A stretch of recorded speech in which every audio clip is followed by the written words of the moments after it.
இப்ப பணம் கிடைக்குமா கிடைக்காதா? எனக்கே டவுட்டானமா இருக்கு. ஒருவேளை ரோகிணி சொன்ன மாதிரி போலீஸ் கிட்ட போகாம இருந்திருக்கலாம். மனோஜ், முத்து பண்ணதுதான் சரி. இவங்க பாட்டுக்கு அவனை அடிச்சதுல ஏதாவது அவனுக்கு பிரச்சனை ஆயிடுச்சுன்னா அப்புறம் எல்லா படையுமே முத்து மேலதான் விடும். இது போலீஸோட வேலை. அதை அப்படித்தான் டீல் பண்ண முடியும். இல்லப்பா, இவன் பொண்டாட்டியோட பணம் திருட்டு போனப்ப இவன் சட்டப்படி போலீஸ் கிட்டயா போனா? அந்த லேடி யார் மாதிரி உங்க ஸ்டூடெண்ட் சிந்தாமணியா? அவங்க வீட்ல பணம் இருக்குன்னு தெரிஞ்சுக்கிட்டு இவன் என்ன பண்ணா? இவங்க எல்லாரும் ஐடி ஆபீசர் மாதிரி வேஷம் போட்டு அவங்க வீட்டுக்கு போய் பணத்தை எடுத்துட்டு வந்தாங்கல்ல, அது கூட சட்டப்படி பண்ணதா?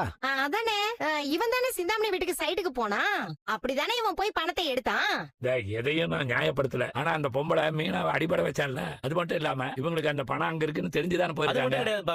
நாங்க போய் போலீஸ்ல கம்ப்ளைண்ட் கொடுத்திருந்தா அந்த அம்மா அந்த பணத்தை இப்படிங்கிறக்குள்ள மறைச்சிருக்கும். அது வெறும் 2 லட்சம் தானே. அதை மறைக்கிறது ஒண்ணும் பெரிய கஷ்டம் கிடையாது. கரெக்ட் முத்து. அந்த லேடி கிட்ட பணம் இருக்குன்னு தெரிஞ்சுதானே நம்ம அங்க போனோம். மனோஜோட பணம் எங்க இருக்குன்னு தெரிஞ்சிருந்தா அங்கே ஒரு ரைடு போயிருக்கலாம். மனோஜ், போலீஸ் கிட்ட சொல்லிட்டீங்கல்ல, அவங்க விசாரிச்சு எப்படி பணத்தை கண்டுபிடிச்சு கொடுத்துருவாங்க. கரெக்ட்பா. போலீஸ் பிடியில இருந்து அவன் தப்பிக்க முடியாது. நம்ம புடிச்சு வச்சு அவன் பணம் இருக்கிற இடத்த கூட்டு போறேன்னு சொல்லிட்டு கூட்டு போய் பாதியிலே தப்பிச்சு ஓடிந்தா அப்படியே வெளியே ஓடி இருப்பான்ல. திருடனை புடிச்சாச்சு. போலீஸ் மூலமா பணம் வரதா போகுது. ஏய், மனோஜ் சொன்ன மாதிரி அவனை புடிச்சு விசாரிச்சிருக்கணும். நீங்க 2 பேரும் பணம் கிடைக்க கூடாதுன்னு இப்படி எல்லாம் பண்ணிருக்கீங்க. நாங்க ஏன் அதை அப்படி பண்ண போறோம்? சொல்ல போனா ரோஹிணியும் அவங்க புருஷனும் ஏமாந்த பணம். ஆனா அதுக்காக நாங்க போராடி இருக்கோம். இவர் அந்த ஃப்ராட துரத்தி புடிச்சிருக்காரு. பணம் கிடைக்க கூடாதுன்னு நினைச்சிருந்தா நாங்க ஏன் அதை பண்ணிருக்க போறோம்? என்ன இருந்தாலும் அது நம்ம குடும்பத்துக்கு வர வேண்டிய பணம் தானே.